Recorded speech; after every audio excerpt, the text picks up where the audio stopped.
ഇലകളോടും പൂക്കളോടും പറയുവാനുണ്ടൊത്തിരി.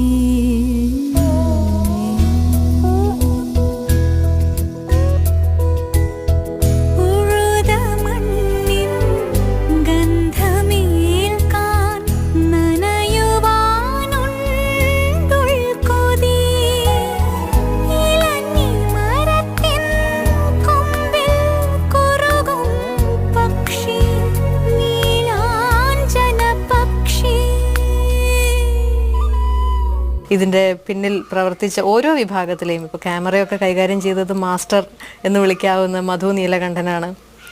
Editing ആണെങ്കിലും സംഗീതം ഇതിലെ വളരെ മനോഹരമായിട്ടുള്ള ഗാനങ്ങൾ ഇതിലുണ്ട്. എം ജയചന്ദ്രൻ ചേട്ടനാണ് അതിൻ്റെ സംഗീതം. അതുപോലെ തന്നെ ഹിന്ദിയിലും 2 ഗാനങ്ങളുണ്ട്. അതിൽ ഗുൽസാർ